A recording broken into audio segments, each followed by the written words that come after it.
BRICS is about to become the world's next superpower. This seems to be the reality, especially after witnessing the events in the US and the resulting shockwaves. Plus 20 more nations are expected to join BRICS soon. Will countries choose partnerships that boost the economy and commerce? Or will the pursuit of political gains continue? The West typically collaborates with nations offering political advantages. But other countries have realized this and are outraged. Nobody likes the USA for making empty promises. Actions speak louder than words, and this is why BRICS is growing. It is on track to become the largest and most successful global entity, leaving the West behind. BRICS is expanding daily at a remarkable pace. Numerous reasons explain why more countries seek alignment with BRICS, with many of them directly or indirectly related to US's prominence. BRICS is carving out its niche in the market, becoming the most significant trade entity. The countries comprising BRICS contribute substantial value, wherein China and India come out as the most potent nations. They possess a formidable military and cutting-edge technology. These combined factors are sufficient to deter enemies and rivals. The individual nations within BRICS are crucial, and their collective strength has only grown since uniting. Some believe that BRICS was created to become the world's largest economic entity. However, the goals behind its formation are far more impressive than one might imagine. When BRICS was established, people assumed it would resemble a business and investment collaboration, where partners would mutually benefit economically. They didn't think BRICS could ever rival G7 or NATO. It appeared that this organization was solely focused on the economy. However, there are numerous other aspects that Western countries overlooked in BRICS's plans to shift power. Many nations desire to be part of a group, but joining G7 or NATO requires concessions. Even if your interests don't align with Western interests, you must still adhere to their rules. The West has imposed numerous decisions on countries, causing widespread frustration. But what alternatives did these nations have? They had to make compromises to feel empowered and be part of the alliance. However, since BRICS's creation, it has offered new hope for countries. Those that don't wish to join the West or whose interests don't align with Western values can now be part of this union. Despite all this, the West believed they still held power. They assumed no nation would break free from their influence and that everything would remain under control. In reality, the situation is quite different. Moving forward, 20 countries have expressed interest in becoming BRICS members. Considering BRICS was established just a few years ago, this rapid growth is a positive sign. Recently, there has been a significant increase in the number of countries wanting to join BRICS. If these 20 nations unite, the impact would be transformative for many, not only the economy but also in other sectors. Most crucially, this expanding collaboration poses a threat to Western countries and G7. If the list of member countries continues to grow at this rate, BRICS could become a group comprising all countries except the West in just a few years. This potential threat is causing unease among Western nations. But there is still something that confuses people. Firstly, why are more and more countries inclining towards BRICS? What has happened in recent times? Also, why do these countries want to avoid partnering with Western countries? Can the BRICS provide what the Western countries cannot? Let's find out.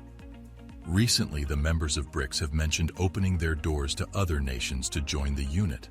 The BRICS had the idea of expansion but did not want to take things lightly. Adding a member can affect the entire group. Thus, choosing the right match should be a priority. The current members of the BRICS have agreed to have in-depth talks with the potential new members. It won't be possible to sign any papers before understanding other nations' interests. BRICS wants to collaborate with other markets, and was also one of the main objectives to let developing countries join. Now you must be thinking, how would developing countries benefit BRICS? Why are developing countries highlighted more in BRICS than developed countries? There is a reason behind it. It is because developing countries are a huge market. There is a gap in these countries that developed countries like China, India, and Russia can fill. The trick is that if the developing countries become a part of BRICS, the nations who can help will get a market, and the help they will provide will also stay inside the group. So instead of China helping other nations with the Belt and Road Initiative, it would be much better if China helps the nation inside the BRICS. For instance, China is helping Africa. But if Africa doesn't become a part of BRICS, there are still chances that the West might agree to help Africa. And because of some pressure, Africa would also accept this. However, once Africa becomes a member of BRICS, projects will be secure, and Africa won't face any pressure. This approach will promote development and benefit businesses. Each nation will contribute to BRICS in their specific areas. But what has suddenly sparked the interest of 20 countries in joining BRICS? The conflict between Russia and Ukraine plays a significant role. Following the conflict, the world split into three groups. First, those who believe NATO is responsible for the conflict. Second, those who blame Russia. And third, the neutral parties. People who think Russia is in the wrong already have a powerful ally in the West. The West has made life difficult for those who support Russia or remain neutral.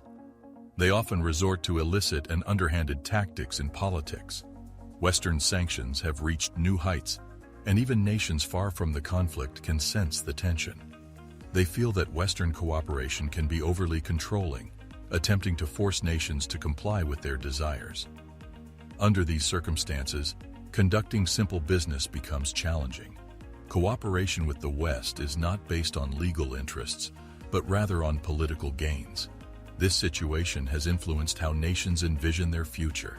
If a country becomes embroiled in a conflict, it won't be able to maintain business relationships as long as it's under Western influence. However, BRICS is not driven by politics. It's a robust organization that is highly unlikely to allow any war to break out. Most importantly, nothing can destroy a country if it refuses to comply with the West's demands. That's why numerous countries are eager to join BRICS. The future undoubtedly holds the prospect of numerous other countries joining BRICS. The day when all nations would favor collaboration is fast approaching. Soon we can expect announcements of these countries officially becoming part of BRICS. Will the West ultimately be isolated? Could this put an end to the underhanded political tactics that have persisted for decades? How will the West respond to these developments? Is it possible that Western countries might also abandon G7 and NATO? Especially considering that the world is on the brink of a major economic shift, as the BRICS plan to introduce their own currency to challenge the US dollar's dominance as the global reserve currency. For years, rumors have circulated about this new currency, but now there's confirmation that initial steps are being taken. In 2022, we saw a trend of de-dollarization, with countries opting to settle payments using local currencies. However, the dollar still dominates international payment settlements. The upcoming BRICS summit in South Africa will discuss the creation of a new currency system to rival the dollar. Countries like China and Saudi Arabia are motivated to reduce their dependence on the dollar due to concerns about its potential use as a weapon. China has been divesting from US treasuries and accumulating gold, while Saudi Arabia is considering accepting non-dollar payments for oil exports. The BRICS summit may also see the admission of new members such as Saudi Arabia, which has expressed interest in joining. Signs of de-dollarization are apparent, with China, Russia, and central banks worldwide rapidly accumulating gold. Russia and Iran have also announced their collaboration on a gold-backed stablecoin cryptocurrency for settling energy-related payments. Saudi Arabia's consideration of de-dollarization is significant, as the petrodollar system is a cornerstone of the dollar's status as the world reserve currency. However, the dollar's role won't disappear overnight. It may continue as the reserve currency for a smaller group of countries like the G7, while the other nations seek alternatives. The emergence of rival currencies, such as a potential BRICS currency or the adoption of gold, is expected to decrease the dollar's market share. As geopolitical tensions shape the global financial landscape, countries will prioritize their own interests, leading to a redistribution of power in the international monetary system. The U.S. faces financial challenges, with a staggering $31.5 trillion in debt and $170 trillion in unfunded liabilities from entitlement programs. As the world enters a new era of economic warfare, the U.S. and its allies may be more vulnerable in this domain thanks to the rise of the BRICS alliance. So there you have it. Be sure to leave a comment, and before you leave, why not like and subscribe? See you next time.